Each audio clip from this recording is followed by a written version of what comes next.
우리도 오래 참고 우리를 기다리시는 주님의 넓은 품에 나아가 참된 은혜를 누리시는 우리 모든 성도님들 되시기를 주의 이름으로 축원합니다. 어제 본문인 예레미야 20장과 오늘 본문 21장의 사이에 얼마나 되는 시간의 차이가 있는지 정확히 알 수는 없지만 그러나 꽤 시간이 지난 것 같습니다. 오랫동안 예레미야가 하나님의 심판이 있을 것이다 경고하는데 아무도 귀담아 듣지 않았어요. 하지만 오늘 본문 1절을 보니까 여호와께로부터 예레미야에게 말씀이 임하니라. 시드기야 왕이 말기야의 아들 바술과 제사장 마아세야의 아들 스바냐를 예레미야에게 보내니라. 유다의 왕인 시드기야가 바술과 스바냐를 예레미야에게 보냈다라는 것이지요. 여기 나오는 바술은 어제 본문 20장에서 예레미야를 때리고 공개적인 망신을 주었던 그 바술과는 다른 사람입니다. 어제 본문의 바술은 임멜의 아들이었고 오늘 본문의 바술은 말기야의 아들이지요. 이름만 똑같고 전혀 다른 사람이지만 지도자라는 공통점은 있습니다. 사실 지금까지 예레미야는 아웃사이더였습니다. 왕이나 제사장이나 수많은 사람들에게 인정받지 못했던 사람이지요. 항상 쓴소리만 하기 때문에 인기가 없었습니다. 사람들은 달콤한 말을 하는 것을 좋아하지 쓴소리 하는 사람을 싫어하지 않습니까? 하지만 쓴소리가 없는 조직은 망한다라는 이야기가 있는 것처럼 누군가는 사람이 듣기 싫어해도 바른 말을 하는 것이 필요하지요. 지금 시드기야 왕이 다급합니까? 평소에는 듣기 좋아하는 말을 하는 사람을 아첨하는 사람을 가까이 했는데 이제서야 예레미야를 찾고 있는 것입니다. 그러면서 하는 말이 2절에 바벨론의 느부갓네살 왕이 우리를 치니 청컨대 너는 우리를 위하여 여호와께 간구하라. 여호와께서 혹시 그의 모든 기적으로 우리를 도와 행하시면 그가 우리를 떠나리라. 지금 바벨론의 군대가 이스라엘 남유다 왕국을 포위하고 있는 거예요.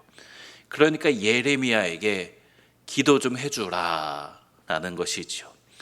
아무도 바벨론이 쳐들어올 것을 생각하지 못하고 있었습니다. 설마 했던 것이지요.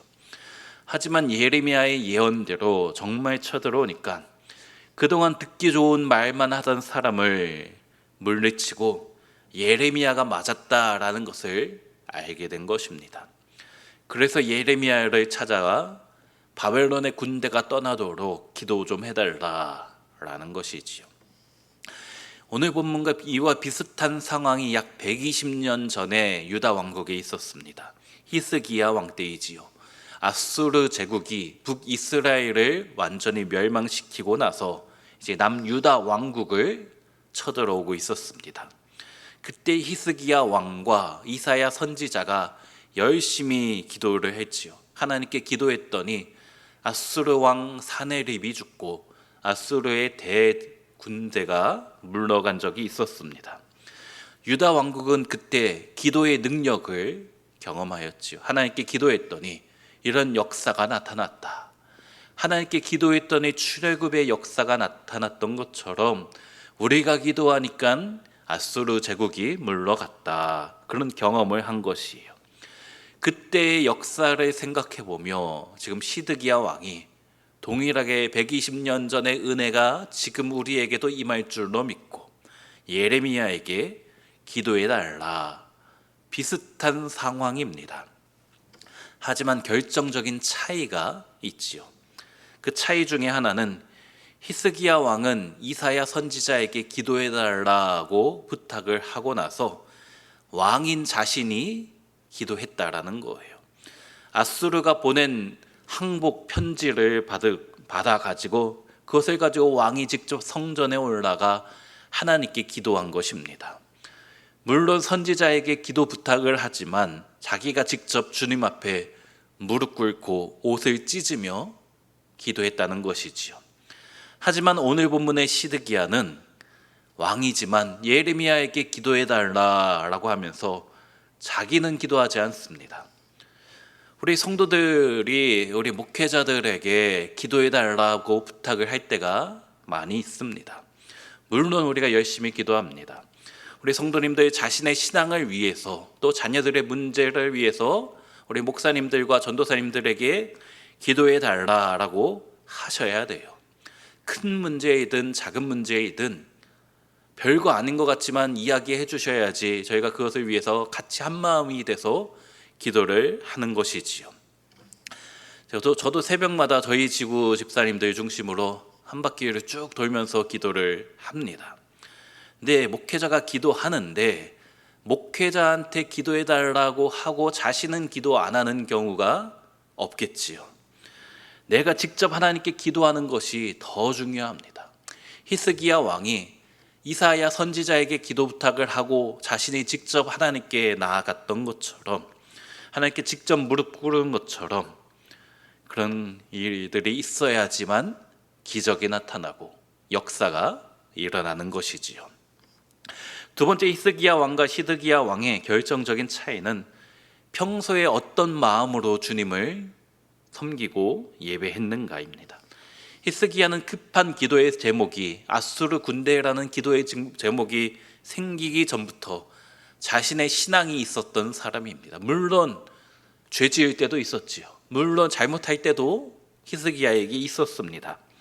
하지만 그가 평소에 하나님을 마음속에 인식하고 하나님을 섬기던 사람이었기 때문에 급한 순간에 하나님께 무릎 꿇었을 때에 하나님께서 기적적으로 역사해 주시는 것입니다.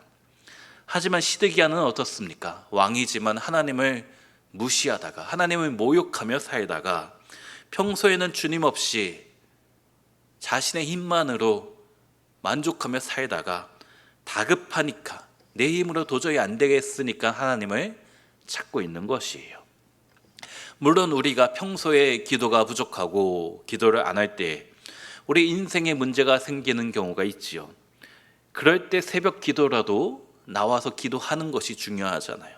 때로 주님께서 그 자녀들에게 여러 가지 고난을 주시는 이유는 이렇게라도, 평소에 기도 안 하더라도 이렇게라도 기도하라, 주님 앞에 나아오라 하시는 것 때문입니다. 하지만 시드기야는 너무 늦어버렸어요. 하나님께 회개하고 돌이킬 기회를 이제 다시 찾을 수가 없게 된 것입니다. 예레미야가 우리가 보기에는 지금 1장부터 21장까지 이루고 있는데, 예레미야가 심판의 메시지를 선포한 것은 약 40년입니다. 하나님이 정말 오래 참고 기다리셨는데 멸망의 순간은 어느 날 갑자기 찾아오는 것이지요. 우리에게도 마찬가지입니다. 심판은 갑작스럽게 찾아옵니다. 전혀 생각하지 않고 살고 있으면 40년이 지나가고 있는지 모르는 것이에요. 더디 오는 것 같지만 도적같이 임하는 것이 심판의 날이고 너무 늦어버릴 수 있다는 것입니다. 우리 가족이 언젠가 주님께 다시 돌아오겠지. 물론 언젠가 돌아올 수는 있지만 어쩌면 시드기야 왕처럼 너무 늦어서 후회할 수도 있다는 거예요. 어쩌면 이번 VIP 축제가 10월 16일 그날이 우리 이웃들에게 마지막 기회가 될 수도 있다라는 것이죠. 너무 늦으면 안 되는 것입니다. 시드기야 왕이 예레미야에게 기도 부탁을 하는데 그 대답이 무엇입니까? 4절과 5절에 이스라엘의 하나님 여호와께서 이와 같이 말씀하시되, 보라, 너희가 성 밖에서 바벨론의 왕과 또 너희를 에워싼 갈대아인과 싸우는 데 쓰는 너희 손의 무기를 내가 뒤로 돌릴 것이요 그것들을 이 성 가운데 모아 들이리라. 내가 든손과 강한 팔 곧 진노와 분노와 대노로 친히 너희를 칠 것이며. 바벨론이 치니까, 바벨론이 공격하니까 하나님께 나와 도와달라고 하나님께서 말씀하시는 거예요. 내가 친히 너희를 치겠다. 진노와 분노와 대노로 내가 직접 너희를 심판할 것이다 말씀하는 것이죠. 성경 전체에서 하나님이 하나님의 백성을 직접 치시겠다라는 말씀은 오늘 본문이 5절 말씀이 유일합니다. 특별히 이 5절 하반절에 나오는 든 손과 강한 팔이라는 표현은 사실 하나님께서 구원을 베푸시는, 하나님이 하나님의 백성을 도울 때 쓰시는 표현입니다. 출애굽할 때도 이 표현이 나타났지요. 하나님의 든 손을 드시고 강한 팔로 하나님의 백성을 도와주시는 것인데, 오늘 본문에서는 반대로 하나님의 든 손을 들어서 강한 능력의 손으로서 심판하신다, 너희를 치겠다 말씀 안 하고 있는 것이에요. 더 이상 회개하고 돌이킬 기회를 잃어버렸다는 것이지요. 그리고 심판의 메시지를 다시 한번 선포하시는데 6절과 7절입니다. 내가 또 사람이나 짐승이나 이 성에 있는 것을 다 치리니 그들이 큰 전염병에 죽으리라 하셨다 하라. 여호와의 말씀이니라. 근데 그 후에 내가 유다의 왕 시드기야와 그의 신하들과 백성과 및 이 성읍에서 전염병과 칼과 기근에서 남은 자를 바벨론의 느부갓네살 왕의 손과 그들의 원수의 손과 그들의 생명을 찾는 자들의 손에 넘기리니, 그러니까 칼날로 그들을 치되 측은히 여기지 아니하며 긍휼히 여기지 아니하며 불쌍히 여기지 아니하리라. 전염병으로 죽고 칼로 인하여 죽고 기근으로 인하여서 다 죽고 남은 자는 바벨론의 포로로 끌려갈 것이다. 그러면서 8절에 여호와께서 말씀하시기를, 보라, 내가 너희 앞에 생명의 길과 사망의 길을 두었노라. 너는 이 백성에게 전하라 하셨느니라. 이 생명의 길과 사망의 길은 출애굽한 백성들에게 말씀하셨던 내용이지요. 또 여호수아를 통해서 생명의 길을 택할 것인가, 사망의 길을 택할 것인가, 그때 이 생명의 길과 사망의 길을 말씀하시는 것은 축복하시려고 하셨던 말씀인데, 오늘 본문에서는 이 생명의 길과 사망의 길이 둘 다 심판입니다. 하나님께서 말씀하시기 9절에 이 성읍에 사는 자는 칼과 기근과 전염병에 죽으려니와 너희를 에워싼 갈대아인에게 나가서 상복하는 자는 살 것이니 그의 목숨은 전리품같이 되리라.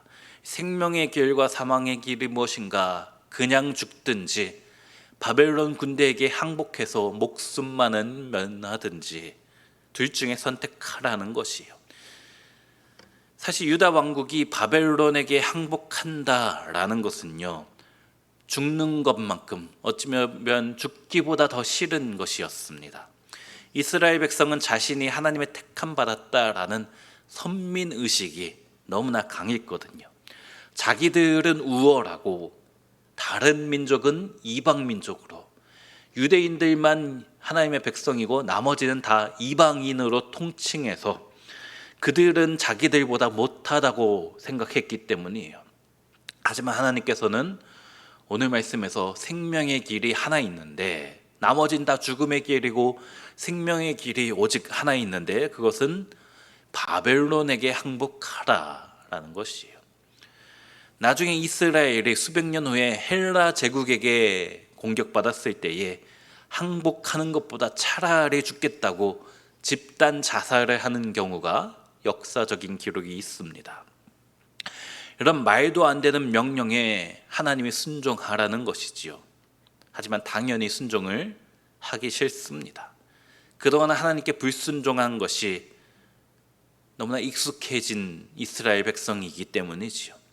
우리 성도님들도 순종도 습관이고 불순종도 습관입니다. 그리고 그 불순종의 결과가 무엇인가? 10절 말씀, 너무나 중요한 말씀이에요. 내가 나의 얼굴을 이 성읍으로 향함은 복을 내리기 위함이 아니요 화를 내리기 위함이라. 이 성읍이 바벨론 왕의 손에 넘김이 될 것이요 그는 그것을 불사르리라. 중요한 말씀입니다. 이 말씀은 모세오경에 나오는 말씀의 핵심입니다. 이 말씀 가지고 모든 선지자들이 예언하였어요. 구약 성경에 너무나 중요한 말씀이지요.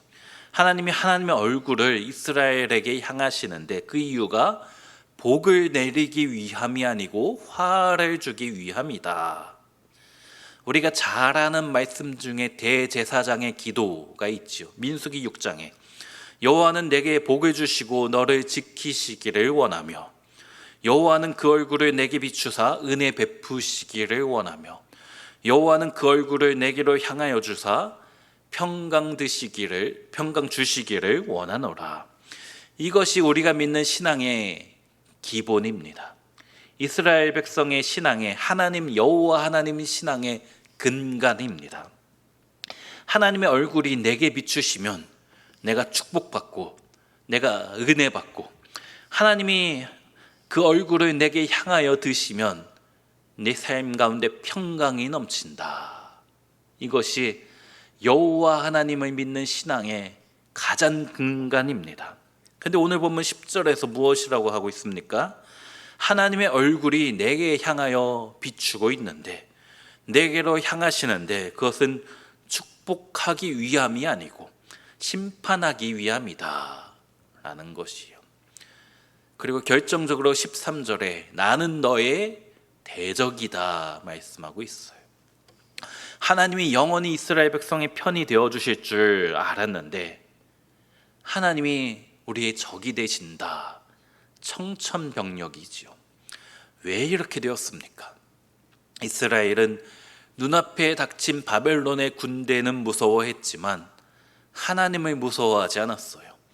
사실 바벨론의 군대는 하나님이 이스라엘 백성을 심판하시는 도구에 불과합니다. 정작 두려워할 대상은 하나님인데 너무나 오랫동안 하나님을 무시하며 살아온 것이지요. 그래서 어쩔 수 없이 하나님이 하나님 백성을 심판하시는 것입니다. 우리 성도님들은 어떠십니까? 너무 늦지 않아야 하는 것이에요. 속히 돌이키기를 원하시며 오래 참고 기다리시는 주님 앞에 우리의 신앙을 되돌아보시기를 소원합니다. 늦지 않게 우리가 하나님께 우리 얼굴을 비추면 하나님께서 그의 얼굴을 우리에게 비추셔서 그 얼굴을 우리에게 향하여 주셔서 복 주시며 은혜 베푸시며 평강 주시기 너무나 원하시는 주님인 줄로 믿습니다. 또한 우리가 다른 사람에게 기도 부탁하는 것이 아니라 우리의 기도로 직접 하나님을 만나고 응답받는 오늘 하루가 되시기를 소원합니다. 무엇보다도 우리의 가족과 우리의 이웃이 하나님으로부터 멀어져 있지는 않은지, 시드기야처럼 오래 참고 기다리시는 주님이지만 언젠가 닥칠 환난과 심판이 찾아올 때 너무 늦지 않도록, 후회하지 않도록 우리의 이웃들을 위해 기도하며 살아가시는 우리 성도님들 되시기를 소원합니다. 그렇게 오늘도 우리의 기도와 우리의 삶으로 주님 기쁘시게 하는 우리 온 세계 교회 모든 성도님들 되시기를 주의 이름으로 축원합니다. 사랑과 은혜가 충만하신 하나님, 오늘도 새벽을 깨어 주님 앞에 나와 머리 숙이며 기도하게 하신 은혜에 감사와 찬양 드리옵나이다. 여호와는 내게 복 주시기를 원하며 여호와는 그 얼굴을 내게 비추사 은혜 베푸시기를 원하며 여호와는 그 얼굴을 내게로 향하여 드사 평강 주시기를 원하노라 말씀하신 주님, 주님께서는 우리에게 날마다 축복하기 너무나 원하시고 은혜 베푸시기를 소원하시고 또 우리 삶 가운데 날마다 평강이 넘치시기 원하시는 주님인 줄로 믿습니다. 그러나 하나님, 때로 우리가 주님의 마음을 아프게 하여서 주님의 앞에 너무나 큰 죄를 범하여서 때로 주님의 십자가에 못 박는 그런 악한 일들을 하여서 그 모든 복과 은혜와 축복을, 그 평강이 가로막고 있지는 않았는지요. 이 시간 우리가 우리의 모든 더럽고 추악한 죄악들을 주님 앞에 다시금 내려놓고 회개하오니 주님 불쌍히 여겨주시고 용서하여 주시고 히스기야에게 베풀어 주셨던 은혜들을 우리 삶 가운데 다시 한번 허락하여 주시옵소서. 하나님, 너무 늦지 않기 원합니다. 우리가 날마다 주님 앞에 가까이 할 수 있게 해주시고 특별히 사랑하는 우리의 가족들, 우리 이웃들이 혹시 하나님으로부터 멀어져 있다면 그들이 돌이킬 기회가 있을 때에 그들에게 하나님의 사랑을 전하며 십자가의 은혜를 전하며 복음 전할 수 있는 우리 성도들 되게 하여 주시옵소서. 그리할 때에 나만 예수 믿는 것이 아니라 우리 가족 전체가, 우리 가정이 천국 되게 하여 주시고, 우리가 살아가고 있는 모든 삶의 터전이, 우리 직장이 모두 다 예수 믿고 천국의 삶을 살아갈 수 있는 그런 은혜를 우리 가운데 허락하여 주시옵소서. 우리가 그런 삶을 살아갈 때에 주님께서 약속하셨던 대제사장의 기도가 우리 삶 가운데 날마다 이루어지게 하여 주시옵소서. 하나님, VIP 축제가 준비되고 있습니다.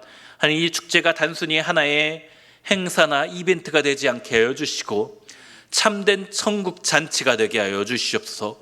죽어 있는 영혼들이 이 잔치를 통하여서 하나님 나라의 기쁨과 하나님 나라의 평강을 누릴 수 있는 그런 은혜의 시간 되게 하여 주시옵소서. 아침 저녁으로 기도하고 있습니다. 그 모든 기도들을 통하여서 하나님께서 우리 VIP들의 마음을 찾아가 주시고 그들의 마음을 열어주시고, 보일지어다 내가 문 밖에 서서 두드리노니 누구든지 내 음성 듣고 문을 열면 내가 그에게 들어갈 것이다, 그와 더불어 먹고 마실 것이다 말씀하신 주님, 그런 일들이 우리의 기도를 통하여서 나타나게 하여 주시옵소서. 하나님, 우리 교회를 통하여서 하나님 나라가 더욱더 확장되며 하나님을 기쁘시게 할 수 있는 우리 교회, 우리 모든 성도들 되게 하여 주시옵소서. 이를 위하여 수고하시는 사랑하는 담임 목사님 날마다 붙잡아 주시고 하시는 일들과 모든 사역 가운데 평강의 평강으로 더하여 주시옵소서. 영육간에 간곡해 축복 내려 주시옵소서. 우리 모든 성도님들, 우리 모든 집사님들, 우리 모든 권사님들, 장로님들 가운데 동일한 은혜 날마다 더하여 주시옵소서. 오늘도 주의 앞에 나와 머리 숙여 기도하고 각자의 삶의 자리에 돌아갈 때에 하나님, 오늘도 우리가 복음 가지고 우리의 땅끝에 나아가게 하여 주시고 그곳 가운데 하나님을 선포할 때에 놀라운 기적들이, 은혜들이, 축복들이 있는 오늘 하루 되게 하여 주시옵소서. 그렇게 행하실 줄로 믿사오며 우리를 사랑하시는 예수님의 이름으로 기도하옵나이다. 아멘.